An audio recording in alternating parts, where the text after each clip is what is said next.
Hola oyentes de Radio Sefarad y bienvenidos nuevamente como cada semana a Las Edades del Totalitarismo y como siempre de la mano del historiador argentino Ricardo López Gottig. ¿Qué tal, Ricardo? Hola, ¿qué tal? ¿Cómo estás? Bueno, ya saben que hemos venido desglosando todo el emerger del totalitarismo en el siglo XX hasta que llega a su cumbre y explosión y choque. Todavía no total en este capítulo en la Segunda Guerra Mundial, porque hemos visto que el escenario donde se va a dar todo esto es justamente Polonia, que a pesar de todos los avisos, pues fue el primer país cuya invasión por los nazis produjo la entrada definitiva de Inglaterra y Francia en esta contienda. Y pocos días después, pues como parte de ese tratado secreto entre Ribbentrop y Molotov, también los soviéticos hicieron lo suyo en la parte oriental. Y hoy vamos a hablar de un capítulo destacado dentro de esa invasión soviética, ¿no? Nosotros vamos desmenuzando de a poco lo que fue el inicio de la Segunda Guerra Mundial y como bien señalabas, el 1 de septiembre del 39 es la invasión alemana. El 17 de septiembre es la invasión soviética a Polonia, algo que ya estaba arreglado en el pacto Ribbentrop-Molotov. Y vimos cómo es que los alemanes empiezan a aplicar su sistema racista en las partes conquistadas y cómo es que los soviéticos empiezan a implementar también su sistema totalitario en las partes incorporadas de Polonia. Ahora vamos a ver un episodio que hasta el día de hoy tiene una gran importancia en la relación entre Rusia y Polonia, como es el de la matanza de Katyn. Este episodio, ¿cómo es que ocurre? Cuando los soviéticos comienzan su invasión a Polonia, el gobierno polaco, que aún existía y estaba ya prácticamente yéndose al exilio tratando de llegar a Rumania, no declara la guerra contra la Unión Soviética porque no entendía en principio cuál era el objetivo de Stalin al entrar en Polonia. Luego ya descubren que estaba invadiendo al igual que lo hacía la Alemania nazi. Pero toman una gran cantidad de prisioneros de guerra, sobre todo oficiales, funcionarios, eclesiásticos, muchos profesores universitarios. Es decir, que los toman como prisioneros y los llevan a Bielorrusia y Ucrania. Van a establecer 3 campos de prisioneros que van a ser Starobielsk, Kozelsk y Ostashkov. Estos 3 campos de prisioneros, en principio lo que van a intentar es quebrar la moral y ver quién podía llegar a ser incorporado al sistema soviético. Es decir, trataban de demostrarles que no tenía sentido resistir a la invasión soviética. Empieza a haber un intento de adoctrinamiento marxista, lo cual no logra tener éxito, y ven que estos oficiales polacos, que era la gran mayoría del ejército, se resistían a quebrar su moral, que seguían pensando en que Polonia iba a volver a ser independiente, y que mantenían sus convicciones religiosas con mucha fortaleza, incluso haciendo misas católicas en forma clandestina. Entonces, a principios de 1940, el Politburó de la Unión Soviética, cuyo líder era Stalin, van a decidir que estas personas hay que ejecutarlas, porque veían que no había ninguna posibilidad de quebrar su moral y que además podían servir como una élite en el futuro para resistir la presencia soviética en los territorios conquistados. De modo que estos campos, que eran administrados por la NKVD, que era el Comisariato del Pueblo para los Asuntos Internos, que era el equivalente a lo que en Alemania nazi era la Gestapo, es decir, era todo el sistema policial que tenía la Unión Soviética. Bueno, la NKVD entonces establece estos 3 campos y la NKVD en ese tiempo estaba al mando de Beria. Beria va a ser la mano derecha de Stalin, de hecho también era georgiano, y que va a ser ejecutado en 1953 después de la muerte de Stalin.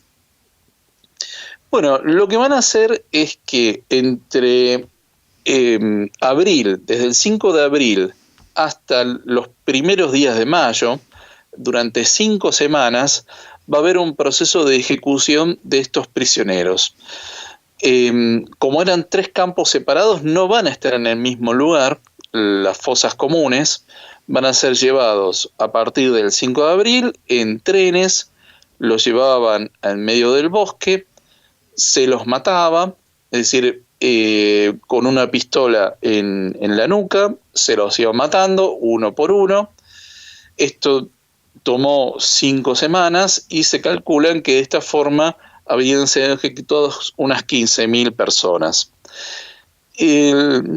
Esto, digamos, se hacía en la forma más secreta posible, con las pocas personas involucradas del NKVD. De hecho, quienes estaban cuidando los campos de prisioneros no tenían idea a dónde eran deportados estos prisioneros ni cuál era su objetivo final, y los iban enterrando en los bosques, ¿no? Hay varias fosas ubicadas en Bielorrusia principalmente, donde están estos cuerpos.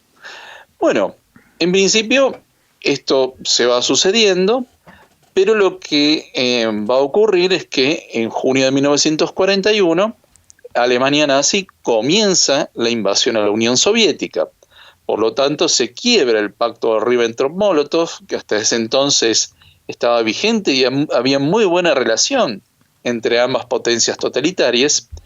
Y lo que va a ocurrir es que, como vamos a ver en otros capítulos, Alemania comienza su invasión a la Unión Soviética. Va a ocurrir que en abril de 1943 se descubran algunas de las fosas donde estaban enterrados estos oficiales polacos. Esto va a ocurrir, Radio Berlín lo va a dar a conocer, va a decir que la Unión Soviética había ejecutado a estos miles de soldados polacos.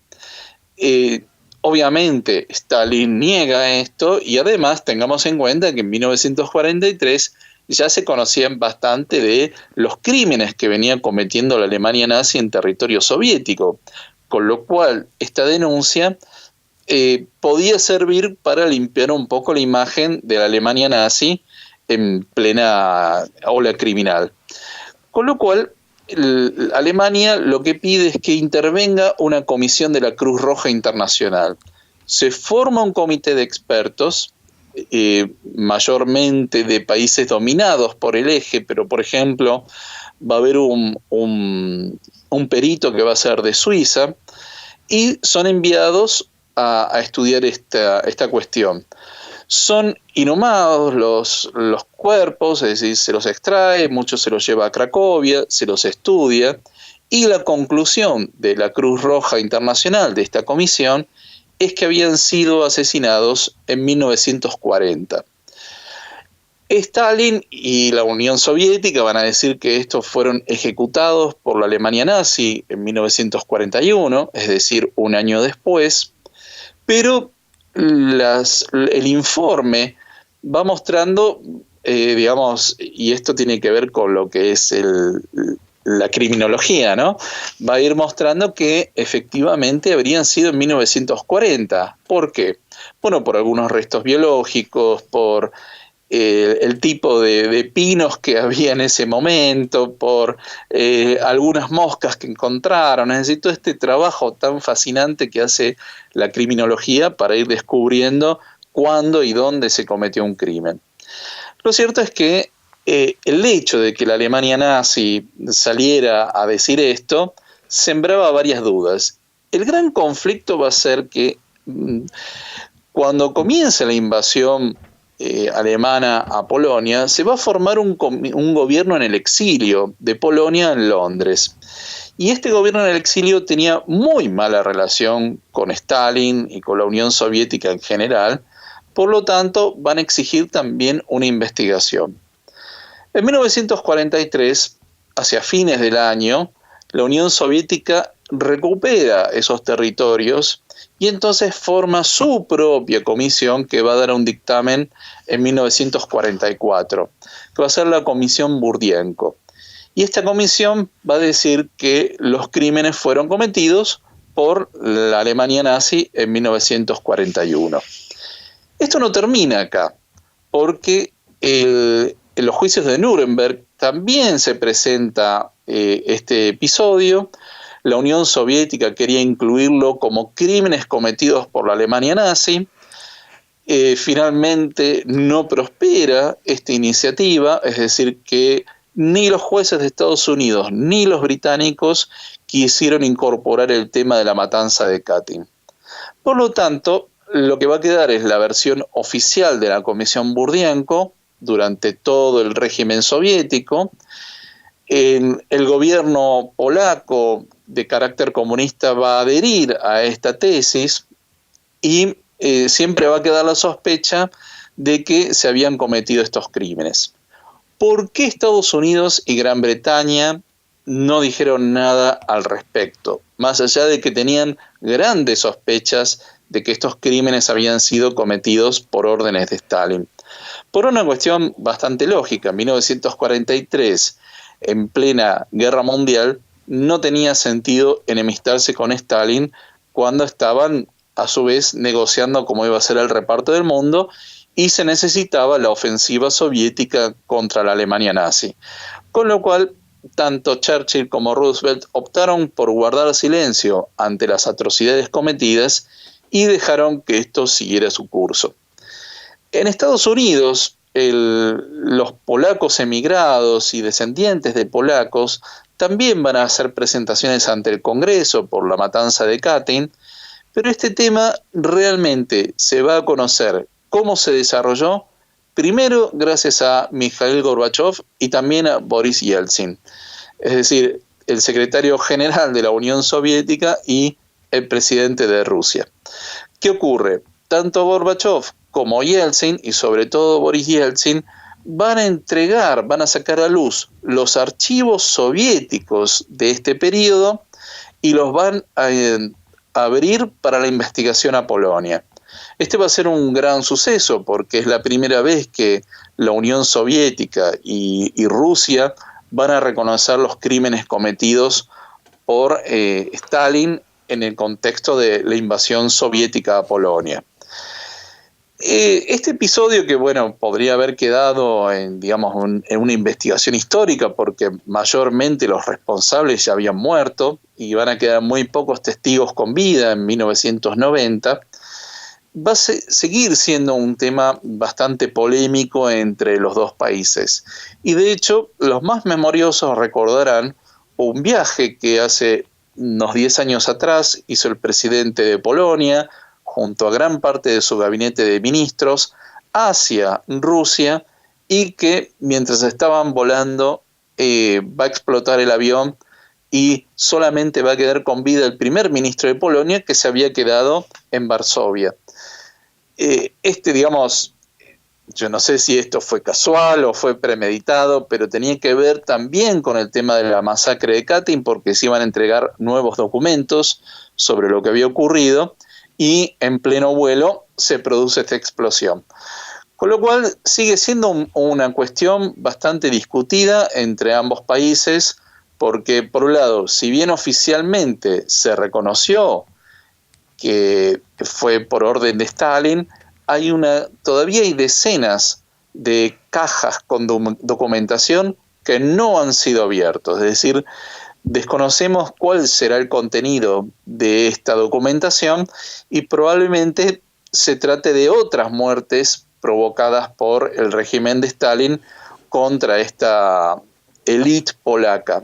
Es decir, acá lo que vemos es que, por un lado, ya vimos en el capítulo anterior cómo es que era todo el proceso de sovietización de las regiones más orientales de Polonia, cómo se iba brutalizando a la población polaca y por otro lado, con miras al mediano y largo plazo, cómo es que Stalin decide descabezar a toda la élite polaca para que no hubiera elementos humanos que pudieran generar una resistencia hacia la Unión Soviética en el largo plazo. Sí, es asombroso lo que comentabas, es que a estas alturas, 78 años después, ¿no? Que han pasado desde estas matanzas, pues Rusia se resista a abrir sus archivos completamente para que sepamos cuál ha sido la realidad de eso. Supongo, como decías tú, que igual lo que se conoce como matanza de Katyn solo sea una parte de lo que fue una política de matanzas que podría haber tenido incluso una mayor incidencia y cantidad de víctimas, ¿no?, en el territorio polaco. Eso, y probablemente también pudieran salir a la luz muchos intercambios de prisioneros que tenían con la Alemania nazi. La NKVD y la Gestapo tenían una reunión anual para intercambiar prisioneros. Es decir, entre 1939 y el 41 hicieron 3 reuniones para el intercambio de personas.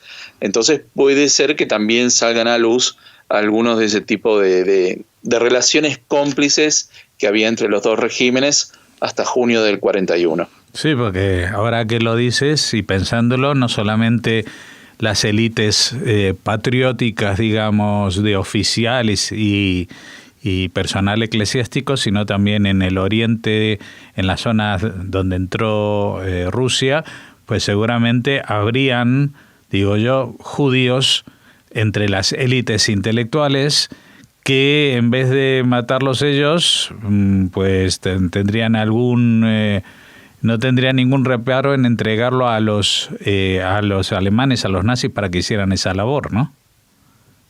Exacto. Y acá vemos también que la metodología que después vamos a ver con los Einsatzgruppen, que hacían estos fusilamientos masivos y el enterramiento en fosas comunes, ya lo vemos en la matanza de Katyn. Es decir, que vemos el transporte en trenes, todo el misterio alrededor, las fosas comunes y cómo se quería encubrir este tipo de atrocidades. Uh-huh. Solo que estos precursores de la Einsatzgruppen estaban del otro lado, ¿no? Estaban del lado soviético en vez del lado nazi.